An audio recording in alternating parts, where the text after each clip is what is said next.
Welcome back to Big Riff Energy. This is episode 84. It's officially October, best month of the year. Obviously, we've got Halloween. I got married in October. I've put out many albums I'm very proud of in October. And the weather's cooling down and there's cool stuff coming. Very excited about October every year. Obviously, this was a big weekend for metal releases, but I'm going to talk about a couple things that came out that haven't been getting as much attention as some of the bigger releases. One album, which I would say is one of the best albums to come out of the Arizona death metal scene, and another release, which is an instant classic of old school Canadian metal. So stick around to hear about those. First, I'm going to talk about Kris Kristofferson, who has graduated at the age of 88. It's hard to even know where to begin when you're talking about a guy that had a life like this dude had. But I was thinking about this Ken Burns country music documentary. Came out in 2019. It's 8 parts, 16 hours long. One of the greatest documentaries about music and American culture and whatever that I've ever seen. But there's a part in episode 6 where they're getting into sort of the outlaw country movement. They're talking about Kris Kristofferson. Obviously, I can't show it or I'll get demonetized, but I'm going to read a little thing. I found a write-up on this guy's website. The dude's name is Austin Kleon, so I want to give him credit. But this is the first thing that popped into my mind when I found out about Kris passing. There's a wonderful bit in episode 6 of Ken Burns' Country Music when singer and songwriter Kris Kristofferson, a former Rhodes Scholar who studied the Romantic poets, is explaining his decision to turn his back on a distinguished military career and move to Nashville to be a janitor and write country songs. And this is Kristofferson speaking. I love William Blake. William Blake said, "If he who is organized by the divine for spiritual communion refuse and bury his talent in the earth, even though he should want natural bread, shame and confusion of face will pursue him throughout life to eternity." And then this is Kris speaking again. He's telling you that you'll be miserable if you don't do what you're supposed to do. His mother was so disgusted with this decision that she wrote him a letter disowning him for embarrassing his family. Perhaps my favorite part of that whole documentary is this part where Johnny Cash read the letter. Kris was a janitor at the studio where Johnny Cash was recording. Johnny Cash reads this letter where Kris Kristofferson's mom is like shitting all over him for throwing a safe, square type of life away to be a songwriter. Johnny Cash reads it and says, "Isn't it nice to get a letter from home?" That to me is the first thing that I thought about, because this guy was a Rhodes Scholar, so he's genius, highly educated. He was a boxer. He was an Army Ranger. They call it Green Beret also. Flew a helicopter in Vietnam. And he was all set up when he got back to pursue any kind of life of material success. You know, he could have been an instructor at West Point. He could have had a highly distinguished career in academia or in the military. But he felt deep in himself that that was not the purpose of his life. That was not his soul's divine mission. And he felt that his soul's divine mission was to pursue what I think, and he thought, is a sacred art form, songwriting. Made a huge sacrifice, you know, could have easily taken a much safer route in life. And God, talking about his songs, I don't know. When you start talking about the best songwriters throughout history, his name always comes up. You know, Hank Williams is going to come up. For me, it's like Tom Petty. Townes Van Zandt, people like that. But the amount of really profound, timeless, meaningful songs that Kris Kristofferson wrote is astounding. So I'm just going to talk about a couple. The song Highwayman, he didn't write that actually, but it's, Willie Nelson's the last man standing here. He's got the first verse and he's the highwayman. Chris was a sailor. Waylon Jennings is a dam builder. Johnny Cash is some kind of like astronaut guy or something. But the song to me is sort of about reincarnation and a theory that I sort of toss around a lot. I'm not sure if it's like a Buddhist thing, or I'm kind of ignorant when it comes to Buddhism and Eastern philosophy and that sort of thing. But I always wonder if reincarnation, if that is a thing, if it's something about like every soul has a divine purpose, that the mission or the purpose of this soul is to manifest in the physical world some sort of divine calling or higher calling, however you want to describe it. And that if you keep getting it wrong, you just keep coming back. If you get off the beam, you can kind of feel when you're off the beam in life, when you're not doing what you're supposed to, or at least I've been able to feel that. And the song Highwayman, they just kind of keep coming back. And if anyone has ever stayed on the beam and physically manifested what their deeper purpose in the physical plane is, if anyone has ever pulled that off, it's Kris Kristofferson. And we could all strive to learn from a guy that crushed life as hard as this guy did, generational, multi-generational songwriting talent, multi-generational, all-time great musician and performer and singer, multi-generational relevant movie star. Just one of those things is almost impossible to achieve, to maintain relevance through multiple generations. He was in the original Star is Born, and then fast forward, he's in kind of like the genesis of the Marvel movie phenomenon when he was in Blade, and his musical career and songwriting career is the same. He was relevant throughout the entire course of his life. And this is after already accomplishing multiple things that most people would only accomplish one of. So true hero, true American hero, true human hero. It also made me think of this Bukowski poem. I realize Bukowski is kind of a controversial figure, but I read this when I was very, very young. And I'm going to read this because I feel like it applies very much to Kris Kristofferson and people like him and people like me. This is called Roll the Dice. And I actually had this framed on my wall for the first years of Spirit Adrift, like really getting everything off the ground.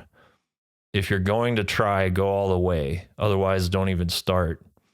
If you're going to try, go all the way. This could mean losing girlfriends, wives, relatives, jobs, and maybe your mind. Go all the way. It could mean not eating for 3 or 4 days. It could mean freezing on a park bench. It could mean jail. It could mean derision, mockery, isolation. Isolation is the gift. All the others are a test of your endurance, of how much you really want to do it. And you'll do it despite rejection and the worst odds, and it will be better than anything else you can imagine. If you're going to try, go all the way. There's no other feeling like that. You'll be alone with the gods, and the nights will flame with fire. Do it, do it, do it, do it. All the way. All the way. You will ride life straight to perfect laughter. It's the only good fight there is. Guys like Kris Kristofferson changed my life. That poem right there changed my life.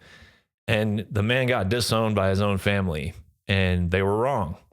And he became one of the most beloved and respected songwriters the world has ever seen. I do want to talk a little bit about one of these records behind me.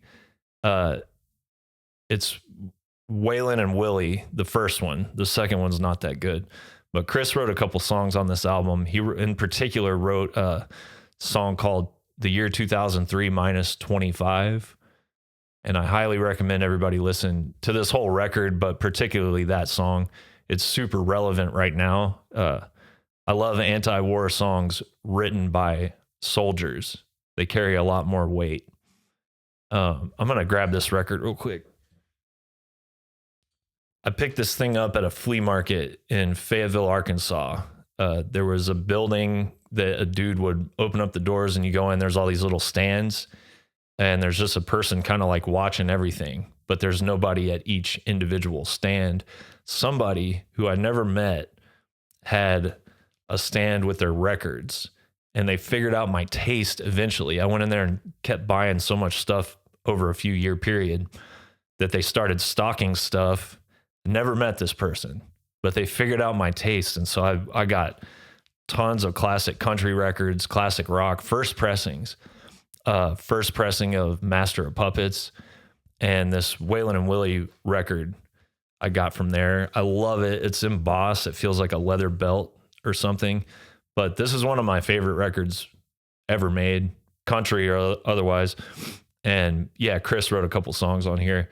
It's great, man. It's irreverent, it's self-aware, it's profound at times, but it's also profoundly sarcastic and self-deprecating. And if you want to know what the soul of country music is, right here, Waylon and Willie, the first one. Yeah, I've kind of morbidly wondered over the last, 10 years or so, who would be the last man standing. And it was between Kris and Willie. The rest of those guys are gone. It's crazy. And Willie's, I guess, is a good advertisement for medical marijuana or something. David Allan Coe's still out there somewhere, but the way that those dudes wrote about him, like Waylon wrote in his book, that guy was kind of just even too weird for those guys who were weird in their own right. But he was just kind of an outsider weirdo that kind of borderline sort of tried to latch on to these guys who are all very close. But yeah, let's all be grateful we still got Willie Nelson, and rest in peace to Kris Kristofferson. There's no tragedy when a guy like that lives that kind of life and dies at 88 years old. But strongly recommend checking out Sunday Morning Coming Down if you're not familiar.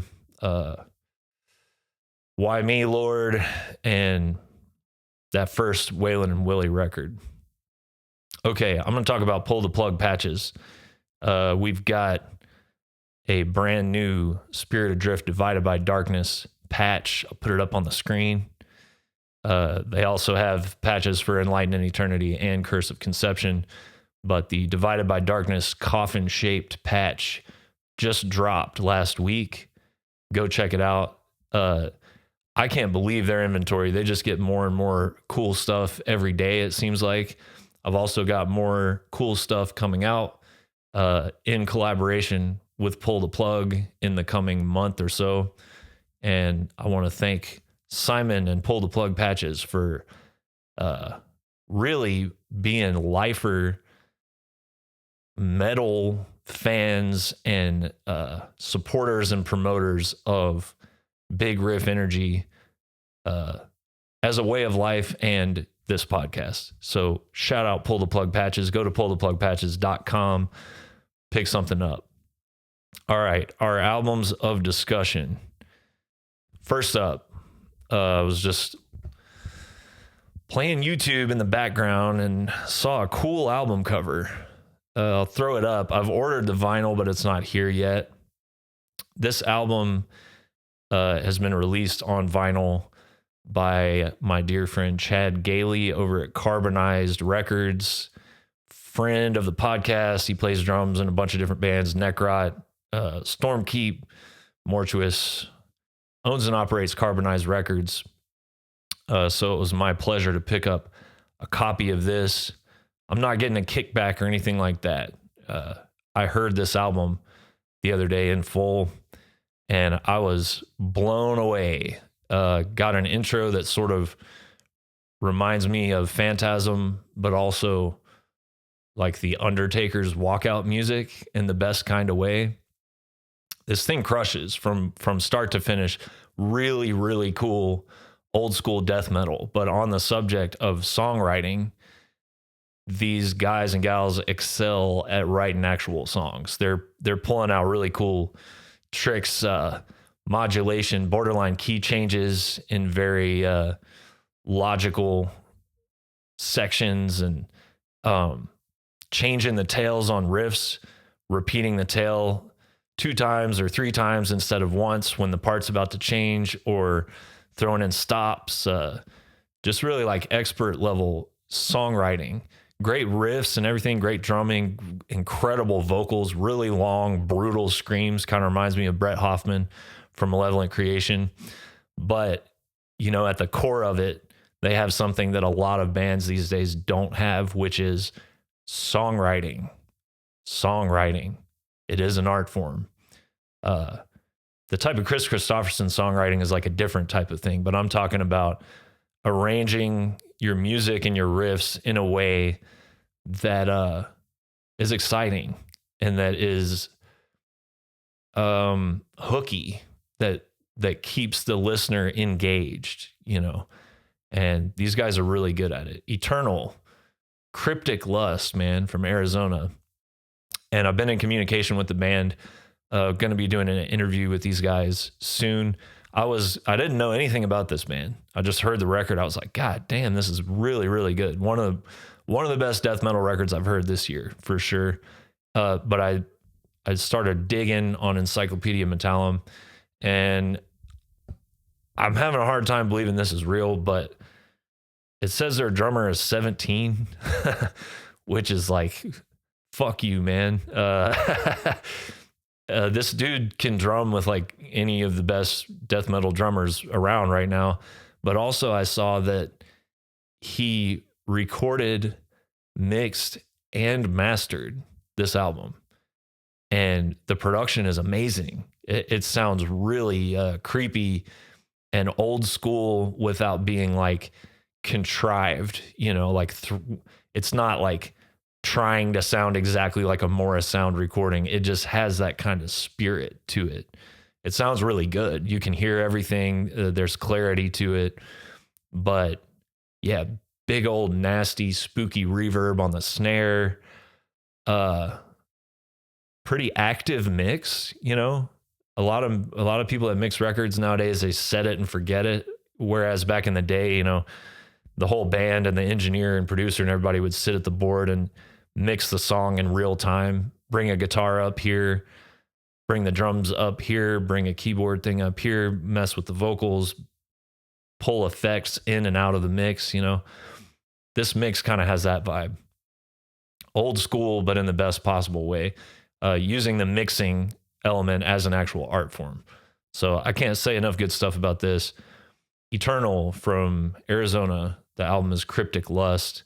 It's out now. Pick up a vinyl from Carbonized Records. The second release I want to talk about is from a listener of the podcast, my buddy Devin from Canada, who has written in a few times. I have shouted these guys out before, but now they have a full EP available on Bandcamp. This is Lund, Lund, from Canada, with Ancient Steel. This is a very exciting release for me because this type of music is few and far between right now. At least this type of music that is of high, respectable quality. This kind of reminds me of Hellas from Sweden. I sent it to my buddy Dylan. Shout out Dylan. And the first thing he texted back was like, this is kind of like a nastier, more like lo-fi Hellas, which is a huge compliment. And I kind of get Thin Lizzy vibes, you know, old school proto metal, like FM radio rock bordering on proto metal. So yeah, Thin Lizzy, Blue Oyster Cult, stuff like that. I also am really picking up a vibe that reminds me of not 90s or 80s and 90s doom era pentagram, but like 70s era spooky rock and roll pentagram. There's something about the vocals, they're double tracked, and there's a room sound type of reverb on it that is very reminiscent of the early 70s stuff that Pentagram was doing. Yeah, there's some faster, like borderline Motorhead stuff, I guess. The vocals never really sound like Motorhead, but maybe just the energy. There's mid-tempo pentagrammy stuff and faster, like Thunder and Lightning era Thin Lizzy, or Another Perfect Day era Motorhead, stuff like that. So if you like old school proto metal bands like Hellas, Thin Lizzy, all the bands I mentioned, check it out. Lund, Lund. And dude, Devin, you said something about recording it all over again and trying to get an even better sound. I don't know if you need to, man. I perfectly understand the temptation to do that, but there's something kind of magical about the sound of it. The songs are great too, but the sound as well. It's very, special. It's special. It doesn't sound like cookie cutter modern rock or metal production. And I think that's a strength these days. And I think it's tempting to want to make stuff sound quote unquote better, but the way that it sounds now is special and different. So I would say if you're going to do anything, maybe like if you have to re-record some of these songs, I would say just work on a full length, and if there's a few songs you think could be better, then re-record those and put out a proper full length. This is definitely one of those times where I wish I had a record label, and I will before too long. But yeah, keep at it, man. This is really, really cool stuff. And to me, you guys are in the top 1 percentile of bands that are playing this type of music. So go check out the band Eternal from Arizona. The record is called Cryptic Lust. And then check out Lund on Bandcamp. They're from Canada, and their little EP is called Ancient Steel. So that's it, man. I relate a lot to what Bukowski wrote.